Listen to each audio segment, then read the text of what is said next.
Audio article by the Common Constitutionalist entitled "One Simple Instruction Could End Obamacare."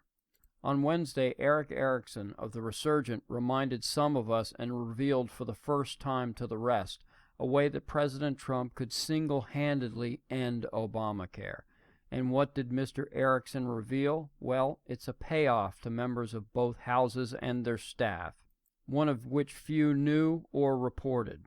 You may recall after Obamacare passed, many connected crony corporatists and unions received waivers, effectively exempting them from the onerous bill the rest of us were being forced to live with. They all knew how bad it was from the start. We all read reports of well over 1,000 waivers handed out. Still, The Hill wrote in 2015 that, quote, according to Section 1512 of the law, Obamacare, legislators and staff lose the employee contribution that covers most of the cost of coverage.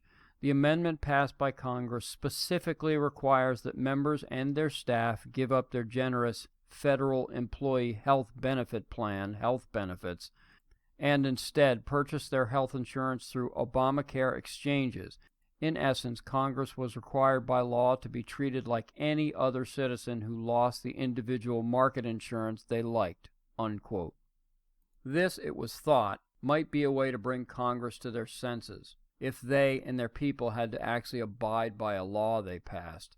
Opponents of this heinous legislation, quote, felt the reality of Obamacare would prove so painful for Congress, as it is for many citizens, that the law would quickly be reopened, heavily amended, or even repealed, added The Hill.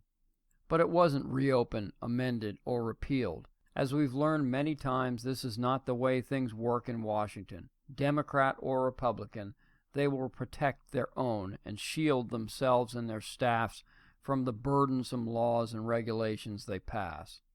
Obama quietly broke his own law, as did both the House and Senate, to provide an illegal waiver to all members of Congress and their employees. Instead of members of Congress and their staffs being categorized as individuals, quote, Obama directed the Office of Personnel Management to issue a rule purporting that Congress, which has thousands of employees, is a small business, Erickson wrote. This set up the framework for the dirty deal. Then the legislature got involved by illegally and under penalty of perjury claiming that the House and Senate each had no more than 50 employees.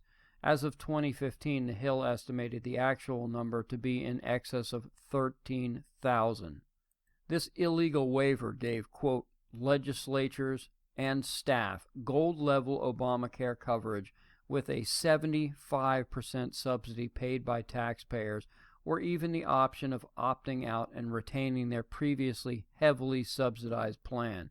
The income of members and staff is simply not counted, unquote, wrote The Hill. President Trump would only have to instruct his Office of Personnel Management to simply reset the rule back to its original language. Congress would instantly cease to be classified as a small business, and all members and staff would be forced back onto the Obamacare individual exchanges, losing all subsidies. Then we would see some action, but quick. Thank you, Eric, for bringing this to light. Now let's see who has the courage to act. And by the way, many in the private sector have gone to prison for far less offenses. Thank you for listening.